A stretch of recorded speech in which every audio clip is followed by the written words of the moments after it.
கர்த்தருடைய பரிசுத்த நாமத்திற்கு மகிமை உண்டாகட்டும். இந்த நாளில் ஆலய வளாகத்தில் அமர்ந்திருக்கிற உங்கள் அத்தனை பேரையும், நேரலையில் இணைக்கப்பட்டிருக்கிற அத்தனை பேரையும், வானத்தையும் பூமியையும் படைத்த ஆண்டவராகிய இயேசுவின் நாமத்தினாலும் அற்புத இயேசு ஊழியத்தின் சார்பாகவும் நான் உங்களை வாழ்த்துதலை சொல்லி உங்களை வரவேற்கிறேன். இந்த காலை தியானத்திற்கென்று தேவனுடைய ஆவியானவரால் திட்டமாய் நமக்கு கொடுக்கப்பட்ட தேவனுடைய வார்த்தை யோவான் எழுதின சுவிசேஷம் 5ஆம் அதிகாரம் 39வது வார்த்தை, 132வது பக்கம். யோவான் எழுதின சுவிசேஷம் 5ஆம் அதிகாரம் 39வது வார்த்தை. சேர்ந்து எல்லாரும் வாசிக்கலாமா?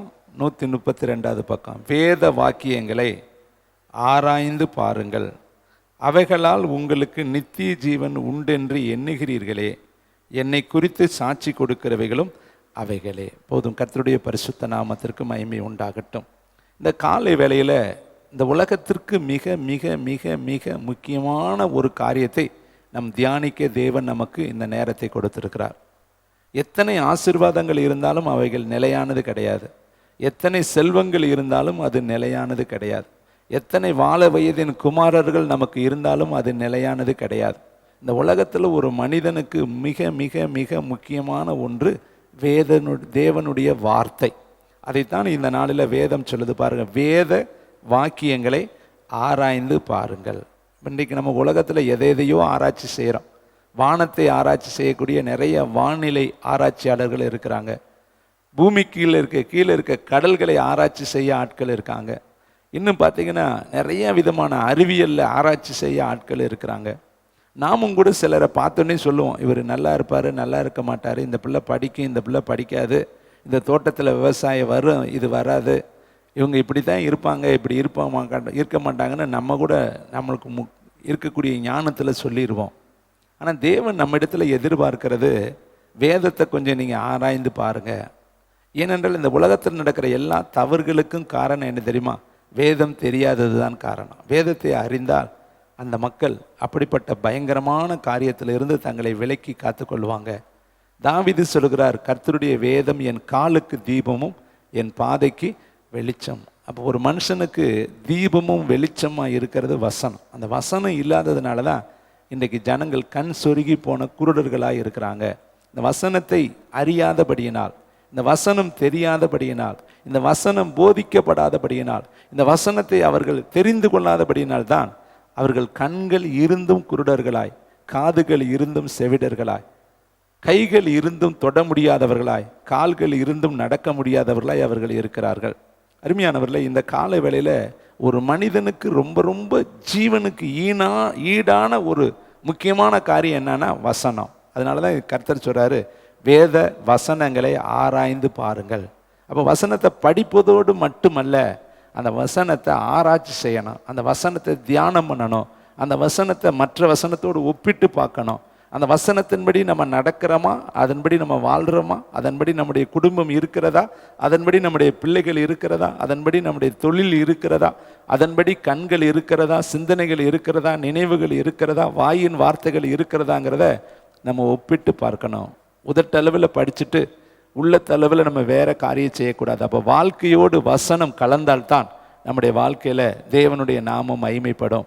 இங்கே பாருங்கள், வேதம் சொல்லுது, வேத வாக்கியங்களை ஆராய்ந்து பாருங்கள், அவைகளால் உங்களுக்கு நித்திய ஜீவன் உண்டு. ஒரு மனுஷன் இயேசுனிடத்தில் வந்து கேட்குறான், நித்திய ஜீவனை சுதந்திரிக்க நான் என்ன செய்யணும்? கர்த்தர் சொன்னார், கற்பனைகளை கை கொள்ளுனாரு. அவன் சொல்கிறான், சிறு வயது முதல் எல்லாத்தையும் நான் கை கொண்டு இருக்கிறேன், இன்னும் என்னிடத்தில் என்ன குறை என்று கேட்டான்.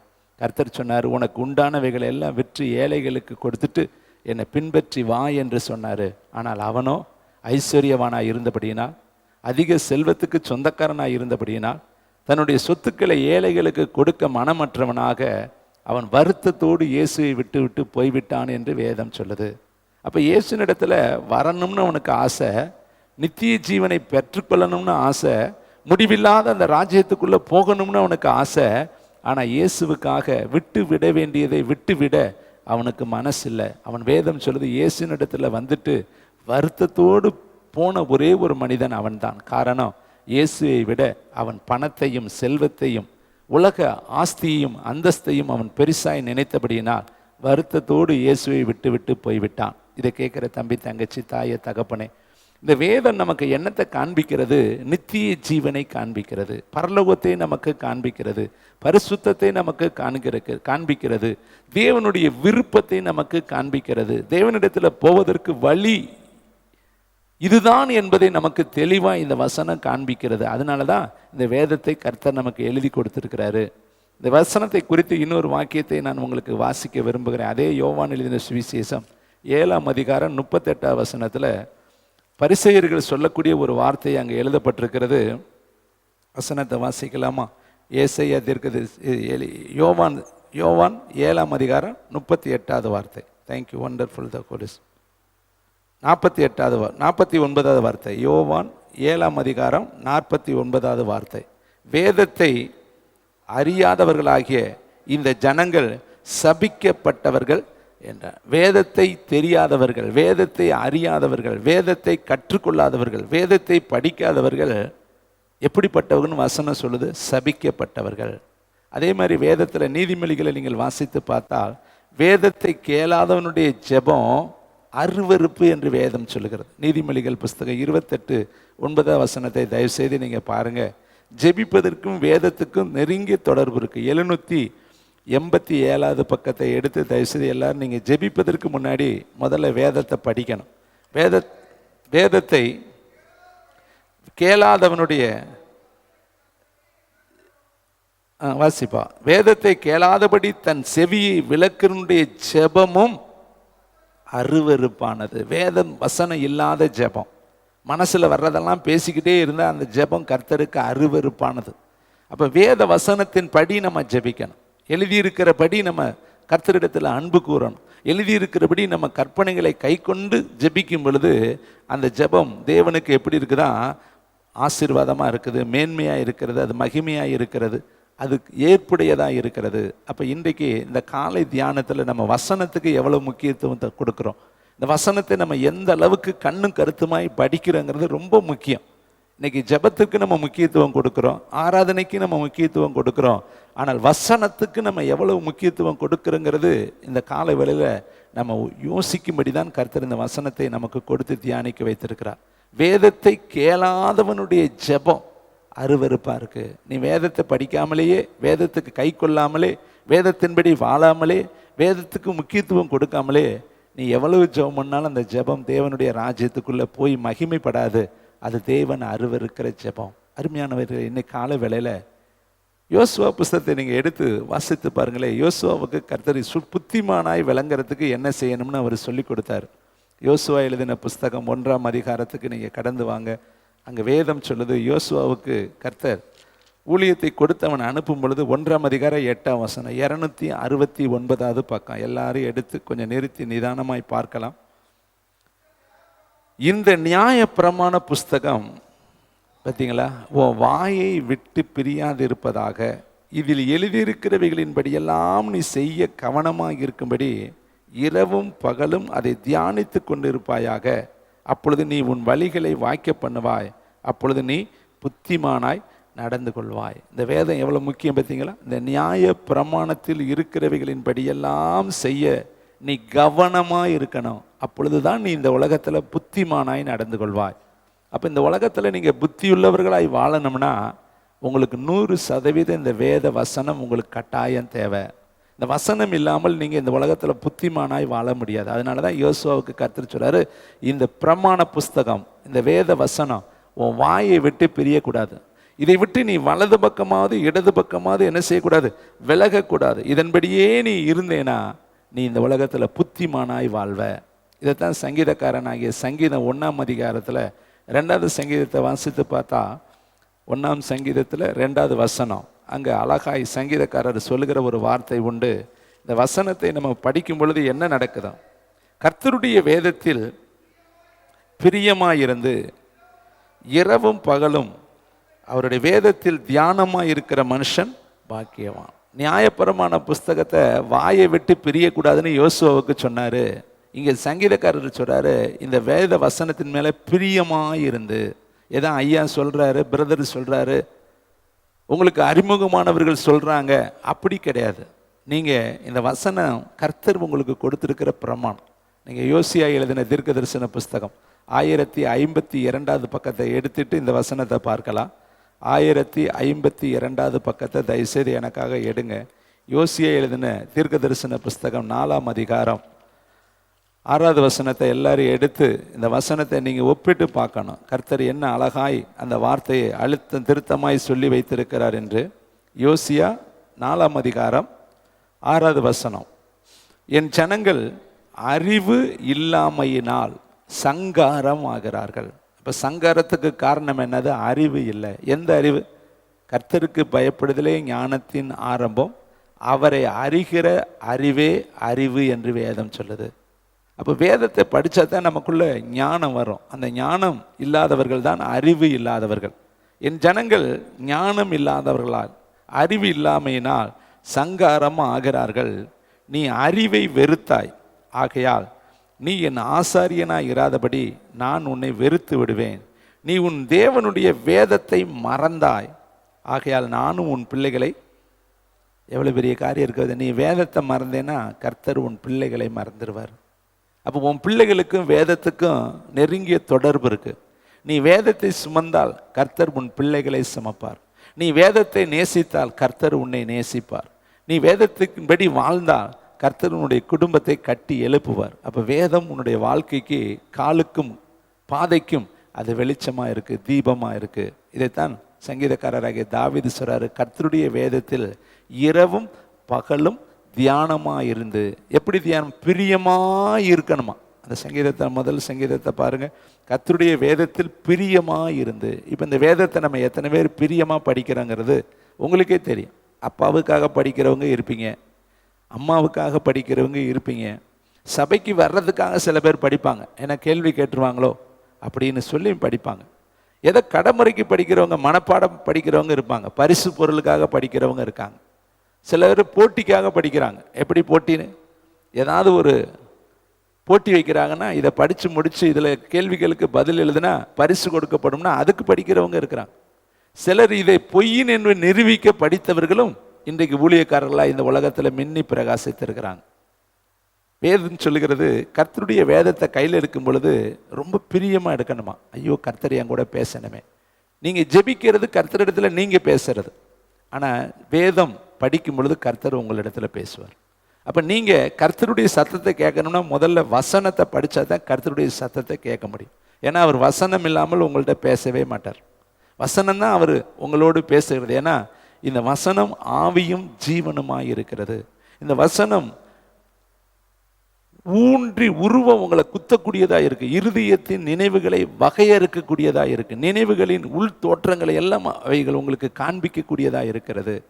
இன்னைக்கு நிறைய பேருடைய வாழ்க்கையில் நாங்கள் பார்த்த சம்பவங்கள் என்னன்னா, நல்ல ஜெபம் பண்ணுவாங்க, ஆனால் பைபிளே படிக்க மாட்டாங்க. பைபிளே உங்களுக்கு படிக்க விருப்பம் இருக்காது. கேள்வி புலனில் ஓடுவாங்க. ரெண்டு வசனங்களை கேட்டிருப்பாங்க, அந்த வசனத்தை வச்சே ஓடிக்கிட்டு இருப்பாங்க. அவங்க வசனத்துக்கு உட்காந்து ஜெபம் பண்ணி அந்த வசனத்தின்படி தங்களுடைய வாழ்க்கையை கட்ட மாட்டாங்க. அப்போ அவங்களுடைய வாழ்க்கையெல்லாம் அருவருப்பான ஒரு காரியம் என்று வேதம் சொல்லுது. இதை கேட்குற தம்பி, தங்கச்சி, தாயை, தகப்பனே, நீ கர்த்தரை நேசிப்பதற்கு முதல் அடையாளம் வசனத்தை நீ படிக்கணும். அப்போ தான் நீ அவரை நேசிக்கிறே என்ற அர்த்தம். வேதத்தில் அதுக்கு நிறைய வசனங்கள் இருக்குது. அதைகளெல்லாம் நான் உங்களுக்கு காண்பிக்க விரும்புகிறேன். சங்கீதம் 119 165 வசனத்தை நீங்கள் எடுத்து பாருங்களேன். வேதத்தை நேசித்தால் உனக்கு என்ன கிடைக்கும் என்று வேதம் சொல்லுது. 119 சங்கீதத்தில் 165 வார்த்தையை, அது ஒரு பெரிய சங்கீதம் 119ங்கிறது. அதில் 165 வார்த்தையை இந்த காலை வேளையில் நம்ம ஒரு விஷயம் நினைப்பு படுத்தி பார்க்கலாம். பக்க நம்பர் 750. உம்முடைய வேதத்தை நேசிக்கிறவர்களுக்கு ஆமே மிகுந்த சமாதானம் உண்டு, அவர்களுக்கு இடரல் இல்லை. அப்போ வேதத்தை நீ படித்தேன்னா உன் வழிகளெல்லாம் நீ புத்திமானாக இருப்ப.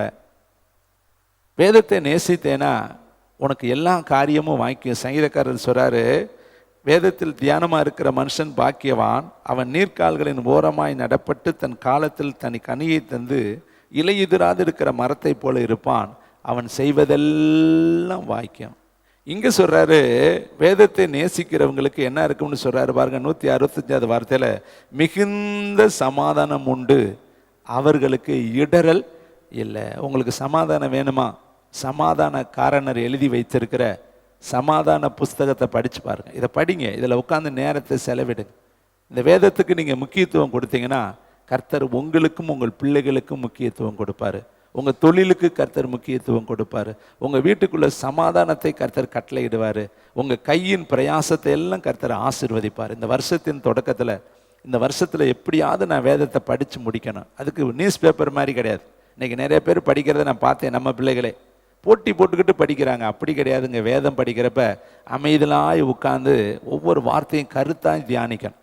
ஒரு வசனத்தை எடுத்தால் அதில் நீளம், அகலம், ஆழம், உயரம், மகிமை, மேன்மை, மகத்துவம், ஆராய்ந்து முடியாத காரியங்கள் இருக்கு. சங்கீதக்காரர் சொல்றாரு பாருங்க, உங்களுடைய வேதத்தின் மகத்துவங்களை அறியும்படி என்னுடைய கண்களை திறந்தருளும், உங்களுடைய வேதத்தில் இருக்கிற அதிசயங்களை பார்க்கும்படி. சங்கீதம் 119 18வது வசனத்தை வாசித்து பாருங்களேன். அதிலே இருக்கு. 119வது சங்கீதத்தில் 18வது வசனத்தை வாசிங்க. வேதத்தில் உள்ள அதிசயங்களை நான் பார்க்கும்படி என் கண்களை திறந்தல். அப்போ வேதத்துக்குள்ள என்ன இருக்கு? யோர்தான் எப்படி பிரிந்தது என்கிற அதிசயம் இருக்கு. செங்கடல் எப்படி பிரிந்தது என்கிற அதிசயம் இருக்கு. எப்படி எகிப்தை கர்த்தர் அதம் பண்ணினார் என்கிற அதிசயம் இருக்கு. எப்படி வானத்தின் மன்னாவினால் இஸ்ரவேலர்களை கர்த்தர் போஷித்தார் என்கிற அதிசயம் இருக்கு. எப்படி மரித்தோர்களை கர்த்தர் எழுப்பினார் என்கிற அதிசயம் இருக்கு. 2 மீனையும் 5 அப்பத்தையும் கொண்டு எப்படி இஸ்ரவேல் ஜனங்களை போஷித்தார் என்கிற அதிசயம் வேதத்துக்குள்ள இருக்கு. எப்படி மரித்தோர்களை எப்படி கர்த்தர் உயிரோடு எழுப்பினார் என்கிற அதிசயம் இந்த வேதத்தில் மகத்துவமாக எழுதப்பட்டிருக்கு. அப்போ அருமையானவர்களே, இங்கே சங்கீதக்காரர் வேதத்தில் உள்ள அதிசயங்களை பார்க்கும்படி என் கண்களை திறந்தரலும்.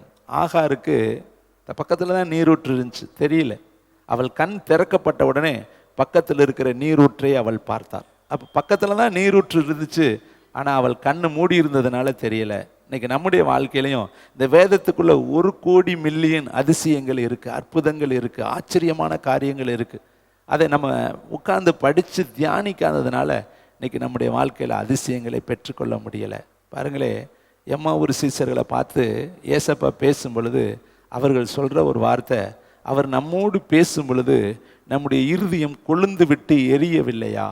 அப்போ உங்களுக்கு வேதத்தை படிக்கும் பொழுது மனசுக்குள்ளே ஒரு கொழுந்து விட்டு எரியணும். இந்த வசனம் இப்படி இருக்குதே, என் வாழ்க்கையை கர்த்தர் இப்படி ஆசீர்வதிப்பார் என்று நம்பிக்கை உங்களுக்குள்ளே வரணும். பாருங்கள், 38 வருஷமாக வியாதி கண்ட ஒரு மனுஷனை இயேசு பார்த்து ஒரே ஒரு கேள்வி கேட்குறாரு, சுகம் பெற வேண்டும் என்று விரும்புகிறாயா? அவனை பார்த்து கேட்ட ஒரு கேள்வி, விரும்புகிறாயா சுகம் பெற?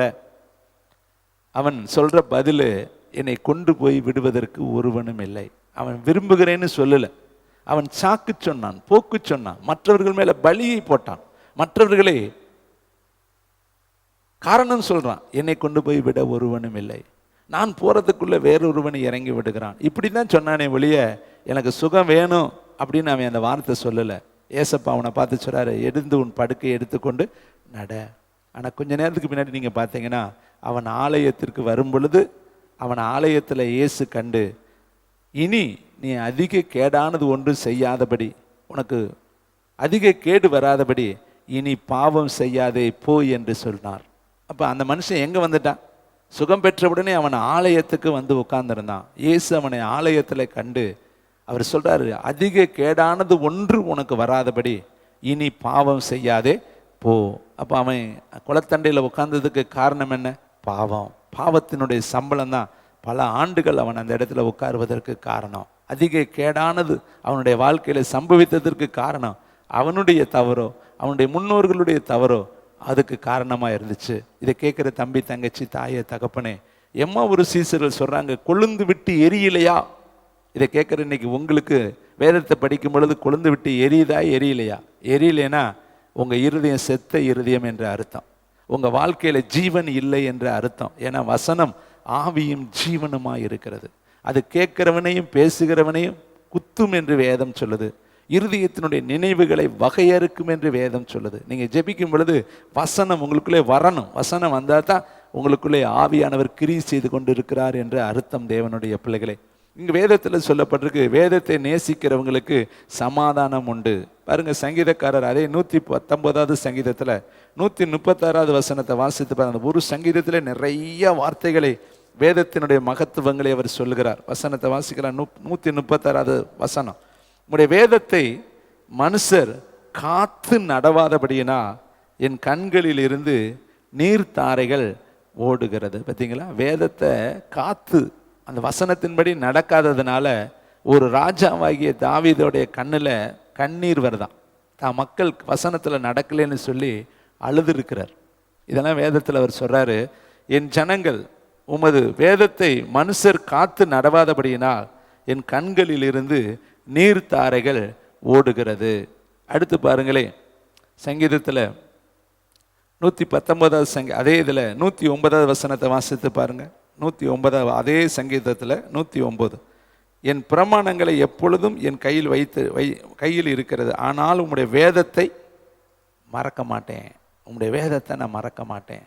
இன்னும் பாருங்களேன், குறித்த ஜாமத்துக்கு முன்னாடியே என் கண்கள் என்ன செய்ய தெரியுமா, விழித்து கொள்கிறது. உம்முடைய வசனத்தை தியானிக்கும்படியாக குறித்த அதே 140 அதே சங்கீதத்தில் 148 வசனத்தை வாசித்து பாருங்க. Thank you, wonderful. உமது வேதத்தை தியானிக்கும்படி. பார்த்தீங்களா, ஒரு ராஜாவுக்கு எவ்வளவு வேலை இருக்கும், எவ்வளவு பொறுப்பு இருக்கும். அவருக்கு நேரம் என்பதே கஷ்டம், அவ்வளவு வேலை அவருக்கு இருக்கும் ஒரு ராஜாவுக்கு. ஆனால் அவர் சொல்றாரு, உம்முடைய வேதத்தை தியானிக்கும்படி, உம்முடைய வசனத்தை தியானிக்கும்படி குறித்த ஜாமங்களுக்கு முன்னே என் கண்கள் விழித்து கொள்ளும். பார்த்தீங்களா, இன்னைக்கு நம்ம சொல்றது பதில், நேரமே இல்லை பிரதர். எந்திரிச்சதுலேருந்து வேலைங்க, ராத்திரி வரையும். ஒரு பெரிய அப்போஸ்தலன், சென்னை பட்டணத்தில் இருக்கிற அப்போஸ்தலர் ஆகிய ஒரு ஊழியக்காரரை பேட்டி எடுத்திருக்கிறாங்க. அவங்க கேட்குறாங்க, எங்கேயா இவ்வளோ பெரிய திருச்சபையை நீங்கள் நடத்துகிறீங்க, எப்போ நீங்கள் ஜெபம் பண்ணுவீங்க, எப்போ நீங்கள் பைபிள் படிப்பீங்க? காலையில் 6 மணிக்கு பார்த்தா உங்கள் வீட்டு முன்னாடி பெரிய கூட்டம் வந்துடுறாங்க. ஒவ்வொரு பிரச்சனையிலையும் விசுவாசிகள் இருக்காங்க. கல்யாணத்துக்காக வருவாங்க, வீடு பிரதிஷ்டைக்காக வருவாங்க, வேலை வாய்ப்பிற்காக வருவாங்க. ஏன்னா அவர்கிட்ட கிட்டத்தட்ட 5000-10,000 விசுவாசிகளுக்கு மேலே இருக்காங்க. சென்னை பட்டணத்திலே அவருடைய சபை தான் பெரிய சபை. அவரை பார்த்து ஒரு ஊழியக்காரர் பேட்டி எடுக்கிறாரு, எப்போ தான் நீங்கள் ஜெபம் பண்ணுவீங்க, எப்போ தான் நீங்கள் வேதம் படிப்பீங்க? காலையில் கண் விழித்து பார்த்தாலும் உங்கள் விசுவாசிகள் உங்கள் சபை முன்னாடி நிற்கிறாங்க உங்களை பார்க்க. அவங்களுக்கு நீங்கள் பேசினீங்கன்னா எப்படி 12 மணி ஆயிரும் போல இருக்குது. அப்புறம் நீங்கள் உங்கள் கடமைகளை முடிக்கணும். அப்போ எப்போ தான் நீங்கள் ஜெபம் பண்ணுவீங்க, எப்போ தான் நீங்கள் வேதத்தை படிப்பீங்கன்னு பேட்டி கேட்குறாங்க. இப்போ நம்ம உங்களை பேட்டி கேட்டால் எப்படி இருக்கும்? நீங்கள் யோசித்து பாருங்கள். ஒரு நாளைக்கு ஏசப்பா பேட்டி கேட்பார், உன் வேத வாசிப்பை பற்றி என்கிட்ட சொல்லுப்பா, இந்த வருஷம் வேதத்தை முடிச்சியா, இந்த வருஷம் வேதத்துக்கு நீ பயந்து நடந்தியா, இந்த வேத வசனத்தின்படி உன் குடும்பத்தை கட்டினியா, இந்த வேத வசனத்தின்படி உன்னுடைய வேலையை நீ செய்தியா, இந்த வேத வசனத்துக்கு நீ முக்கியத்துவம் கொடுத்து கீழ்ப்படிந்து நடந்தியா? வசனம் சொல்லுது, வசனத்துக்கு நடுங்குகிறவனையோ அவர் நோக்கி பார்க்கிறார். அப்போ அந்த ஊழியக்காரர் சொல்கிறாரு, முதல்ல 3 மணிக்கு எந்திரிச்சு நான் நல்லா ஜெபம் பண்ணி பைபிள் படிச்சுட்டு 6 மணிக்கு ஜனங்களை நான் பார்ப்பேன். 10 மணி 11 மணி வரையும் விசுவாசிகள்கிட்ட கவுன்சிலிங் பண்ணணும், ஆலோசனை சொல்லணும், அவங்க தேவைகளுக்கு நான் பதில் சொல்லணும். 12 மணி ஆயிரம் எல்லாத்தையும் அனுப்ப. அப்புறம் நாட்கள் கூட கூட கர்த்தர் 3 மணிலேருந்து 2 மணிக்கு என்னை எழுப்ப ஆரம்பித்தார். அப்புறம் 2 மணிக்கு எழுப்பினார். தினந்தோறும் 2 மணிக்கு எந்திரிச்சு 6 மணி வரையும் நான் நல்ல வேதத்தை படித்து நல்ல ஜெபம் பண்ணி 3 மணி நேரம் 4 மணி நேரம் நான் ஜெபம் பண்ணிட்டு வெளியே வருவேன். வந்தால் அவ்வளவு ஜனங்கள் என் முன்னாடி நிற்பாங்க. அவங்களுக்கு எல்லாத்தையும் நான் தனித்தனியாக அவங்கள பார்த்து பேசுவேன். தினந்தோறும் டே பை டே. அடுத்த நாள் கொஞ்ச நாள் கழித்து ஆண்டவர் 1 மணிக்கு என்னை எழுப்ப ஆரம்பித்தார். அப்புறம் 12 மணிக்கே எழுப்ப ஆரம்பிச்சிட்டாரு. கூட்டம் கூட கூட நான் தனிமையாய் அவரோடு இருக்கிற நேரம் கூடுதலாக மாறினது. இப்போ அப்படியே நான் பழகிட்டேன். 2 மணி நேரம் தான் என்னுடைய தூக்க நேரம். நான் அத்தனை மணி நேரம் வேதத்தை படித்து ஜெபம் பண்ணிட்டு தான் நான் விசுவாசிகளை பார்க்க வெளியே வருவேன். இதை கேட்குற தம்பி, தங்கச்சி, தாயே, தகப்பனே, நம்ம வேதத்துக்கு எவ்வளோ நேரம் கொடுக்குறோங்கிறது இந்த காலை வேளையில் யோசித்து பாருங்கள். நமக்கு ஒரு பேர் இருக்குது, வேதக்காரங்க. எல்லாரும் சொல்லுவாங்க அவங்க வேதம் படிக்கிறவங்க. ஆனால் வேதம் படிக்கிறோமாங்கிறது அவங்களுக்கு தெரியுதோ இல்லையோ, பரலோகத்துக்கு தெரியும். அவங்க நமக்கு பேர் வச்சுட்டாங்க வேதக்காரங்க, வேதத்தை படிக்கிறவங்க. வேத வசனம் தான் அவங்களுக்கு முக்கியம், வேறு எதையும் நோக்க மாட்டாங்க, வசனத்தை தான் நோக்குவாங்கன்னு. ஆனால் பேரை வாங்கிட்டு பெயர்படி நம்ம வாழலைன்னா தேவனிடத்தில் நம்ம என்ன பதில் சொல்ல போகிறோம்? இது கேட்குற தம்பி, தங்கச்சி, தாயே, தகப்பனே, தாவீது சொல்றாரு, உம்முடைய வசனத்தை நான் எப்படி மறப்பேன், உம்முடைய வேதத்தை நான் எப்படி மறப்பேன்? என் ஜனங்கள் வேதத்தை மறந்தபடினா என் கண்களில் கண்ணீர் தாரைகள் வருகிறது. குறித்த ஜாமத்துக்கு முன்னாடியே நான் விழித்து கொண்டு நான் உம்முடைய வசனத்தை தியானிப்பேன். பழைய ஏற்பாட்டு காலத்தில் இந்த வேதத்துக்கு முக்கியத்துவம் கொடுத்த ஒரு ராஜா இருக்கிறார், யோசபாத் ராஜா. எடுத்து வேதத்தை வாசிக்கலாம். 561 பக்கம். பழைய ஏற்பாட்டு காலத்திலேயே ஒரு மனுஷன் இந்த வேதத்துக்கு எவ்வளோ முக்கியத்துவம் கொடுத்தார் என்று சொல்லி வேதம் அழகாய் நமக்கு சொல்கிறதை நான் உங்களுக்கு நினைவுபடுத்தி காண்பிக்க விரும்புகிறேன். யோசாபாத் என்ற ஒரு ராஜா இருக்கிறாரு. அந்த ராஜாவுடைய வாழ்க்கையில் 17ஆம் அதிகாரம் 2 நாளாகமும் 17ஆம் அதிகாரம் 9வது வசனம். இவர்கள் யூதேயாவிலே உபதேசித்து கர்த்தருடைய வேத புஸ்தகத்தை வைத்து கொண்டு யூதாவின் பட்டணங்களில் எங்கும் திரிந்து ஜனங்களுக்கு போதித்தார்கள். எல்லாரும் சேர்ந்து வாசிங்களா. இவர்கள் யூதேயாவிலே உபதேசித்து கர்த்தருடைய வேத புஸ்தகத்தை வைத்து கொண்டு யூதாவின் பட்டணங்களில் எங்கும் திரிந்து ஜனங்களுக்கு போதித்தார்கள். அப்ப இந்த யாருடைய காலம்? யோசாபாத் ராஜா. இது யாரு? தாவீதுடைய வம்சத்தில் வர்ற ராஜா. தாவீதுடைய மகன் சாலமோன், சாலமோனுடைய மகன் ரெகொபெயாம், அவருடைய மகன் அபியா, அவருடைய மகன் ஆசா, அவருடைய மகன் யோசாபாத். இவங்க எல்லாமே தாவீதுடைய வம்சம். தாவீதுக்கு பின்னாடி சாலமோன் ஆட்சிக்கு வர்றாரு. சாலமோனுக்கு பின்னாடி ரெகொபெயாம் என்று சொல்லப்பட்ட ஒரு ராஜா அரசாட்சிக்கு வர்றாரு. அவருடைய மகன் அபியா வர்றாரு. அதுக்கு அடுத்து வர்றவர் ஆசா, அதுக்கு அடுத்து வர்றவர் யோசாபாத். இந்த யோசாபாத்து என்ன செய்கிறாரு பாருங்களே. அவரை பற்றி வேதம் சொல்லுது. 4வது வசனத்தை வாசிக்கலாம். 3வது வசனம், 17ஆம் அதிகாரம் 3ஆம் வசனம். கர்த்தர் யோசாபாத்தோடு இருந்தார். அவன் பாகாலை தேடாமல் தன் தகப்பனாகிய தாவீது முன்னாட்களில் நடந்த வழியில் நடந்து, பாகாலை தேடாமல் தன் தகப்பனாகிய தாவீது நடந்த வழியில் நடந்து, தன் தகப்பனுடைய தேவனை தேடி இஸ்ரவேலுடைய செய்கைகளின்படி நடவாமல் அவருடைய கற்பனைகளின்படி நடந்து கொண்டான். கைத்தட்டி கர்த்தருக்கு நன்றி சொல்லுங்க. இஸ்ரவேலுடைய செய்கைகளின்படி செய்யாமல் கர்த்தருடைய கற்பனைகளின்படி நடந்து கொண்டான். தாவீதின் தேவனை தேட மனதை சாய்த்தான். வேதம் சொல்லுது பாருங்க, அழகாய் வேதம் சொல்லுது. அவன் தன்னுடைய தேவனை தேடி இஸ்ரவேலின் செய்கைகளின்படி நடவாமல் அவருடைய கற்பனைகளின்படி நடந்து கொண்டான். அப்ப நம்முடைய வாழ்க்கையிலையும் பரலோகம் போகணும்னா இந்த வசனத்தை கை கொள்ளணுங்க. நம்ம வெறும் சத்தம் போட்டு வெங்கலம் போல சத்தம் போடுறதுல ஒரு பிரயோஜனம் கிடையாது. வானத்தை வளைச்சு போடுற மாதிரி நம்ம வானத்தில் யுத்தம் பண்ணுறதுல ஒரு அர்த்தமும் கிடையாது. கர்த்தர் சொல்றாரு, என் வார்த்தையை கேட்டு இவைகளின்படி செய்கிறவன் எவனோ அவனே புத்திமான், அவனே கண்மலையின் மேல் தன் வீட்டை கட்டின புத்தியுள்ள மனுஷனுக்கு ஒப்பிடுவேன். அப்போ வசனம் தான் நம்முடைய வாழ்க்கையில் அடித்தளம். அந்த வசனம் சரியில்லையா, வசனத்தில் நம்ம வாழலைன்னா நம்முடைய வாழ்க்கையெல்லாம் ஜீரோ தான். நம்ம ஏமாற்றப்பட்டு போயிடுவோம், ஒரு நாளைக்கு கைவிடப்பட்டு போயிடுவோம். அதிக பாரத்தோடு நான் இந்த வசனத்தை உங்கள் மத்தியில் பதிவு செய்கிறேன். ஏன்னா இன்னைக்கு நடக்கிற எல்லா வைபவங்களுக்கு என்ன காரணம் தெரியுமா? வசனம் தெரியலை. கர்த்தர் தான் மெய்ப்பர் என்பதும், கர்த்தர் தான் இரட்சகர் என்பதும், கர்த்தர் தான் மேசியா என்பதும், கர்த்தர் தான் பிதாவால் அனுப்பப்பட்ட இயேசு கிறிஸ்து என்பதும் ஜனங்களுக்கு தெரியாதனால தான் கண் சுருகி போன வாழ்க்கையை இன்னைக்கு வாழ்றாங்க. இவ்வளவு சம்பவத்துக்கு மெயின் சுற்று ஒன்னே ஒண்ணுதான், வசனம் அவங்களுக்கு தெரியலை, வசனத்தின்படி அவங்கள நடத்தலை, வசனத்தின்படி அவங்க வாழலை, வசனம் அவங்களுக்கு கற்பிக்கப்படலை, வசனத்தை அவங்களுக்கு அழுத்தம் கொடுக்கல. அருமையானவர்களே, இன்னைக்கு நாம அந்த வழியில் பெயரக்கூடாது. நமக்கு கர்த்தர் வசனத்தை கற்றுக் கொடுத்துருக்கிறாரு. வசனம் உங்களுக்கு காலுக்கு தீபமாய் வரணும், பாதைக்கு வெளிச்சமாய் வரணும். உங்கள் குடும்பத்தை வசனம் கட்டி எழுப்பணும். தேவனுடைய பிள்ளைகளே, பழைய ஏற்பாட்டு காலத்தில் இருக்கிற யோசாபாத் என்ன பண்ணுறாரு தெரியுமா? தன்னுடைய யூதேயாவில் ஜனங்களுக்கு உபதேசம் பண்ணினார். அப்போ யூதேயாவில் இருக்கிற ஜனங்களுக்கு உபதேசம் இல்லை, சொல்றதுக்கு ஆட்கள் இல்லை. இவர் பாருங்க, கர்த்தருடைய வேத புஸ்தகத்தை வைத்து கொண்டு யூதாவின் பட்டணங்களில் எங்கும் திரிந்து ஜனங்களுக்கு போதித்தார்கள். பாருங்களே, 12வது வசனத்தை வாசிங்க. இப்படியே யோசாபாத் வர வர வர வர மிகவும் பெரியவனாகி யூதாவிலே கோட்டைகளையும் ரஸ்துக்களையும் வைக்கும் பட்டணங்களையும் கட்டினான். அப்ப இவன் வர வர வர வர வர விருத்தி அடைந்ததுக்கு என்ன காரணம்னா, வசனத்துக்கு அவன் முக்கியத்துவம் கொடுத்தான். வசனத்தை அவன் வாழ்க்கையாய் மாற்றினான். வசனத்தை ஜனங்களுடைய இருதயத்துக்குள்ள கொண்டு போவதற்கு, குடும்பத்துக்குள்ள கொண்டு போவதற்கு அவன் பிரயாசப்பட்டான். அதனாலதான் கர்த்தர் வேதம் சொல்லுது, வர வர வர வர வர பெரியவனாகினான். அப்ப நம்முடைய வாழ்க்கையிலையும் வர வர விருத்தி அடையணும்னா உங்களுக்கு அடிப்படையான ஒன்னே ஒன்று முக்கியம், வசனம் தாங்க. வசனத்தை விட்டு வலது பக்கம் இடது பக்கம் விலகாதீங்க. வசனம் உங்கள் குடும்பமாய் மாறட்டும், வசனம் உங்கள் வாழ்க்கையாய் மாறட்டும், வசனம் உங்கள் பேச்சாய் மாறட்டும், வசனம் உங்கள் சிந்தனையாய் மாறட்டும். வசனத்தின்படி உங்கள் வாழ்க்கையை தொழிலை கட்டுங்க.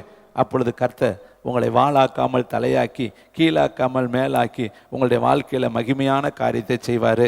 பாருங்களேன், வேதம் சொல்லுது, மல்கியா எழுதின புஸ்தகம் 2ஆம் அதிகாரம் 1105 பக்கம். தேவன் உணர்த்துகிற சில வசனங்களை மட்டும் நான் உங்கள் மத்தியில் இந்த கால வேளையில் வைக்க விரும்புகிறேன். மல்கியா எழுதின புஸ்தகம் 1105 பக்கத்தில். கர்த்தருக்கு மகிமை உண்டாகட்டும். தேங்க்யூ வண்டர்ஃபுல் த ஹோலி ஸ்பிரிட். 105 பக்கத்தில் வாசிக்கலாம். கர்த்தருக்கு மகிமை உண்டாகட்டும். மல்கியா 2ஆம் அதிகாரம் 7வது வசனம். ஆசாரியனுடைய உதடுகள் அறிவை காக்க வேண்டும், வேதத்தை அவன் வாயிலே தேடுவார்களே, அவன் சேனைகளுடைய கர்த்தரின் தூதன். பாருங்க, ஒவ்வொருத்தருடைய வாயிலும் ஜனங்களை என்னத்தை தேடுறாங்களாம்? வசனத்தை தேடுறாங்களாம். உங்களுடைய வாய் அந்த வசனத்தை என்ன சொல்லணுமா? சொல்லக்கூடிய கர்த்தருடைய தூதனின் வாயா இருக்கணுமா? அப்போ வசனம் எவ்வளவு முக்கியம் பார்த்தீங்களா? இந்த வசனம் தான் நம்மளை நியாயம் தீர்க்கும். இந்த வசனத்தின்படி தான் ஒரு நாளில் கர்த்தர் நம்மளை வாழ்க்கையில் நியாய தீர்ப்பை கொண்டு வருவார். பாருங்களேன், யோவான் 12:47 வாசித்து பாருங்க. ஏசப்பா சொல்றாரு, கடைசி நாளில் நியாயம் தீர்க்கிறது ஒன்று இருக்குது. அது எது உங்களை நியாயம் தீர்க்கும் என்று யோவான் 12ஆம் அதிகாரம் 47வது வசனத்தை, தேங்க்யூ லார்ட் ஜீசஸ், 147வது பக்கம். வசனத்தை மட்டும்தான் காட்ட டயம் இருக்கு, வாசிக்கலாமா? 47, 48வது வசனம், 12ஆம் அதிகாரம். ஒருவன் என் வார்த்தைகளை கேட்டு விசுவாசியாமற் போனால் அவனை நான் நியாயம் தீர்ப்பதில்லை. நான் உலகத்தை நியாயம் தீர்க்க வராமல் உலகத்தை ரட்சிக்க வந்தேன். என்னை தள்ளி என் வார்த்தைகளை ஏற்றுக்கொள்ளாதவனை நியாயம் தீர்க்கிறது ஒன்று இருக்கிறது. நான் சொன்ன வசனமே அவனை கடைசி நாளில் நியாயம் தீர்க்கும். பார்த்தீங்களா? நியாய தீர்ப்பில் இந்த வசனம் தாங்க நிற்கும். இந்த பைபிள் தான் அங்கே நியாய தீர்ப்பு புஸ்தகத்தில் இருக்கும். நீங்கள் போகும் பொழுது, பரலோகத்துக்குள்ளே நுழையும் பொழுது இந்த வேத புஸ்தகம் அங்கே இருக்கும். நீங்கள் கையில் வச்சிருக்கிற வேதம் அங்கே இருக்கும். இங்கே இருக்கிற 66 புஸ்தகமும் அங்கே இருக்கும். இதில் இருக்கிறதெல்லாம் கர்த்தர் ஒவ்வொரு வசனத்தின்படி உங்கள் குடும்பத்தை, உங்கள் வாழ்க்கையை பற்றி கேட்பார். இதில் எழுதியிருக்கிறபடி நீ இருந்தியான்னு கேட்பார். இதுதான் உன்னை நியாயம் தீர்க்கும். இந்த வசனத்தின்படி தான் நீங்கள் அங்கே நியாயம் தீர்க்கும். ஏசப்பா ஒன்றுமே சொல்ல மாட்டார். இந்த வசனத்தின்படி தான் உங்களுக்கு நியாய தீர்ப்பு இருக்குது. அவனுடைய கிரியைகளின்படி அவனுக்கு நான் அளிக்கும் பலன் என்னோடு கூட வருகிறது. பாருங்களே, இந்த 4 இடங்களை குறித்து கர்த்தர் வேதத்தில் எழுதி வச்சிருக்கிறார். ஒன்று பாறையில் விழுந்தது, பாதையில் விழுந்தது, அடுத்து முள்ளில் விழுந்தது, நல்ல நிலத்தில் விழுந்தது. 4 இடத்துலையுமே வசனம் சொல்லப்பட்டுச்சு. பாதையில் விழுந்தது வளரவே இல்லையா. அது என்னாச்சு? வளருவதற்கான சூழ்நிலை அதுக்கு இல்லை, மண் ஆழமாக இல்லை. அதனால என்ன செய்யலை? அது வளரவே இல்லை, தீந்து போனது. ஆனால் வசனம் விழுந்தது, ஆனால் வசனம் வளரலை. அடுத்து முள்ளுலையும் விழுந்துச்சு, ஆனால் அது வெளியே எழும்ப முடியலை. மேலே முள்ளும் கவலையும் கண்ணீரும் பல பாடுகளும் அவர்களை போட்டு அமுக்கி செயலற்று போச்சு. பாறையில் விழுந்தது, வேர் விட வழி இல்லை, அதுவும் தீர்ந்து போச்சு. ஆனால் நல்ல நிலத்தில் விழுந்தது 30ஆக 60ஆக 100ஆக பலன் கொடுத்துச்சான். இப்போ நான் இங்கேருந்து பிரசங்கிக்கிறேன்னா எல்லாருக்குள்ளேயும் போயிடுச்சுன்னு நான் சொல்ல முடியாது. அது ஏன் நான் ஆண்டவர்கிட்ட என்ன ஜெபம் பண்ணிட்டு வந்தேன்னா, ஒருத்தருக்காவது பயன்படணும் ஆண்டவர். யாரு லைவில் பார்க்குறவங்களுக்கானாலும் சரி, இங்கே இருக்க யாராவது எனி ஒன் பேர்சன் இந்த வசனத்தினால் தொடப்பட்டால் அதுவே எனக்கு ஒரு பெரிய ஜெயம். அதுக்கு தான் இவ்வளவு பிரயாசப்பட்டு நாங்கள் தேவனுடைய வார்த்தையை கொண்டு வருகிறோம். அருமையானவர்களே, எல்லாருக்குள்ளேயும் பலன் கொடுத்துரும்னு சொல்ல முடியாது. கேட்குறவங்க எல்லாரும் ரட்சிக்கப்பட மாட்டாங்க. ஏன்னா யார் தன் இருதயத்தை ஒப்பு கொடுக்குறாங்களோ அவங்களுக்குள்ள தான் அந்த வசனம் கிரியை செய்யும். தேவனுடைய பிள்ளைகளை, இங்கே வேதம் சொல்லுது பாருங்கள், அழகாய் கர்த்தருடைய வார்த்தை எழுதப்பட்டிருக்கு. நான் சொன்ன வசனமே அவனை கடைசி நாளில் நியாயம் தீர்க்கும். அறிந்தவனுக்கு அநேக அடிகளாம். இப்போ நான் வந்து உட்காந்து கேட்குறோம் இல்லையா, இந்த இதெல்லாம் ஒரு நாளைக்கு ரிப்ளை போடுவார். இதே மாதிரி அங்கே பெரிய டிவி காட்டுவார், காட்டி இங்கே பிரசங்கிக்கிறதையும் காட்டுவார், நீ உட்கார்ந்து இருக்கிறதையும் காட்டுவார். என்னென்ன என்னென்ன பிரசங்கம் பண்ணணுங்கிறது கர்த்தர் சொல்லுவார். சொல்லி இதெல்லாம் சொல்லப்பட்டுச்சே, இதன்படி நீ வாழ்ந்தையா, இதன்படி நீ நடந்தையா, உனக்காகத்தானே இந்த வார்த்தையெல்லாம் சொல்லப்பட்டுச்சுன்னு கர்த்தர் ஒரு நாளைக்கு கேள்வி கேட்பார். அப்போ நம்ம அவரிடத்துல பதில் சொல்லணும், தம்பி தங்கச்சி. அதனால தான் இப்போ இவ்வளோ பாரத்தோடு சொல்கிறோம். நீங்கள் தயவு செய்து உங்கள் கையில் இருக்கிற வேதம், இந்த வேதத்துக்காக எத்தனையோ பேர் உயிரை கொடுத்துருக்குறாங்க. இந்த வேதம் ஒரு காலத்தில் தமிழில் கிடையாதுங்க. தமிழில் இல்லாத காலத்தில் இந்த உலகம் இருண்டு இருந்துச்சு. தமிழகம் மற்ற இருக்கிற தமிழ் சார்ந்த மக்கள் எல்லாம் வேத புஸ்தகம் இல்லாமல் இருண்ட கண்டமாக இருந்தார். ஆனால் இதற்காக எத்தனையோ பேர்கள் ஜீவனை பணயம் வைத்து வெளி தேசங்களிலிருந்து இந்த தேசத்தில் வந்து அவர்கள் இந்த வேதத்தை நமக்காக தமிழில் டிரான்ஸ்லேட் பண்ணி எழுதி கொடுத்துருக்குறாங்க. எதற்காக? இது உங்களுக்கு பரலோகத்தை கொடுக்கும், இதுக்குள்ளே தான் நித்திய ஜீவன் இருக்குது, இதுக்குள்ளே தான் சமாதானம் இருக்குது, இதுக்குள்ளே தான் பரலோகம் இருக்குது, இதுக்குள்ளே தான் நித்தியத்துக்கு போகிற வழி இருக்குது. அதனால தான் இந்த வேதத்தை நம்ம கையில் கர்த்தர் கொடுத்துருக்கிறார். இந்த வேதத்தை அறியாத ஜனங்கள் சபிக்கப்பட்டவர்கள் என்று வேதம் சொல்லுகிறது. வேதத்தை கை கொள்கிறவர்கள் பாக்கியவான்கள், அவர்களுக்கு சமாதானம் உண்டு என்று சொல்லி வேதம் சொல்லுது. பழைய ஏற்பாட்டு காலத்தில் 597வது பக்கத்தில் எஸ்ரா என்ற ஒரு மனிதன் அந்த காலத்தில் இருந்தார். அவர் எப்படிப்பட்டவராக இருந்தார் என்று சொல்லி நான் செய்தியை முடிக்க விரும்புகிறேன். வாசிக்கலாமா? 597வது பக்கம், எஸ்ரா எழுதின புஸ்தகம். Thank you Lord Jesus. 7ஆம் அதிகாரம் 10வது 11வது வசனம் வாசிக்கலாம் எல்லாரும் சேர்ந்து. 597வது பக்கம் வாசிக்கலாமா? கர்த்தருடைய வேதத்தை ஆராயவும். பழைய ஏற்பாட்டு காலத்தில்ங்க, இப்போ கிடையாது. அப்போ அந்த காலத்திலேயே வேதத்தை ஆராய்ஞ்சா, இந்த காலத்தில், இந்த எழுப்புதலின் காலத்தில், கடைசி காலத்தில் நீங்கள் வேதமும் கையுமா இருக்கணும். நீங்கள் புதிய ஏற்பாட்டு காலத்தில் பார்த்தீங்கன்னா யோவான் 1:50 ஒரு மனுஷன் இயேசுனிடத்தில் வருகிறான், நாத்தான் வேலி என்று சொல்லப்பட்ட மனுஷன். அவன் இயேசுக்கிட்ட வரும்பொழுதே இயேசு அவனை பார்த்து சொல்கிறாரு, கபடற்ற உத்தம இஸ்ரவேலன். அவன் கேட்குறான், என்னை எப்படி நீர் அறிவீர்? என்ன யார் உமக்கு சொன்னது? நான் இஸ்ரவேலன் என்பது உமக்கு எப்படி தெரியும்? எனக்கு வேற கபடற்றவன் என்ற பெயரை சொல்கிறீங்களே.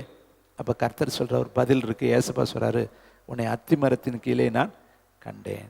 அப்போ ஒரு மரத்துக்கடியில் உட்கார்ந்து அவன் வேதத்தை தியானித்ததை அங்கே ஊமையாய் சொல்கிறார், கருப்பொருளாய் சொல்கிறார்.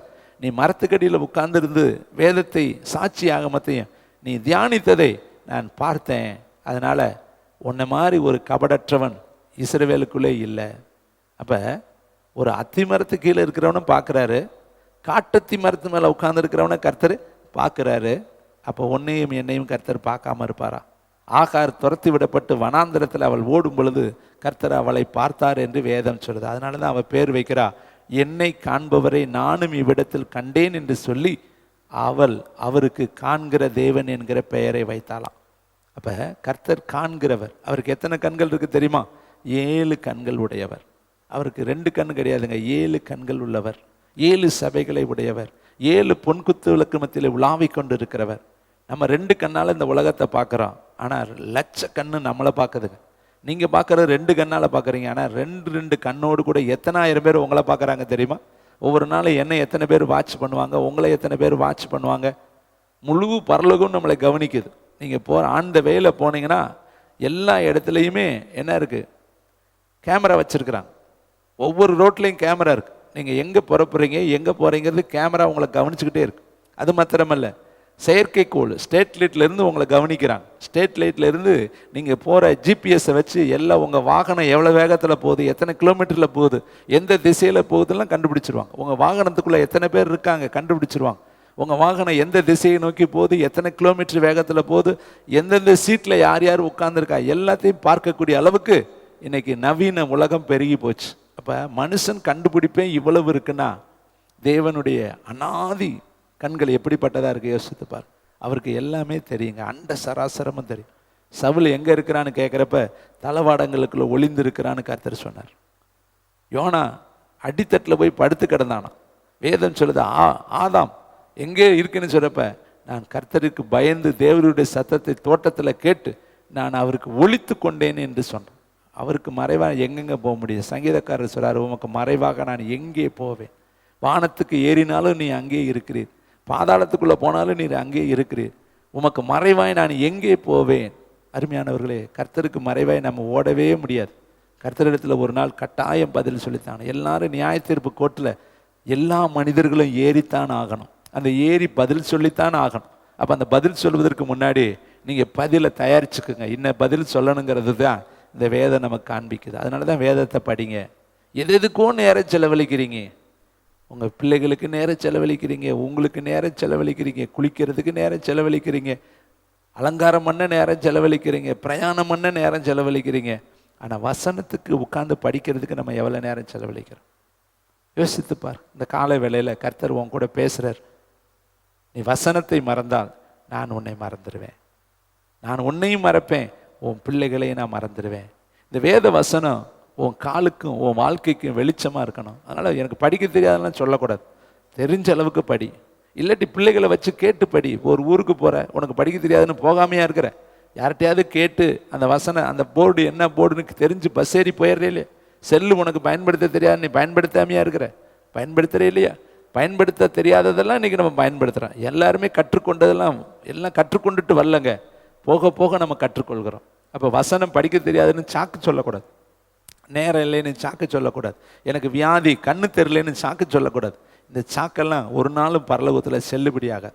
தயவு செய்து உங்களிடத்தில் அதிக அன்பாய் நான் கேட்டுக்கொள்கிறது, வசனத்துக்கு முக்கியத்துவம் கொடுங்க. இன்றைக்கி வசனம் படிக்காதனால தாங்க என் ஜனங்கள் சங்காரமாகி கொண்டு இருக்கிறாங்க. ஏன் இந்த பாரம்பரியம், ஏன் இந்த விழாக்கள், ஏன் இப்படிப்பட்ட வேதத்தில் இல்லாத காரியத்தை ஜனங்கள் செய்கிறாங்கன்னா, சொல்ல வேண்டியவர்களும் சொல்லலை, தெரிந்து கொள்ள வேண்டியவர்களும் தெரிந்து கொள்ளலைங்க. அவங்களுக்கு மனசு இல்லை, வேதத்தை படிக்கணுங்கிற உணர்வு கிடையாது.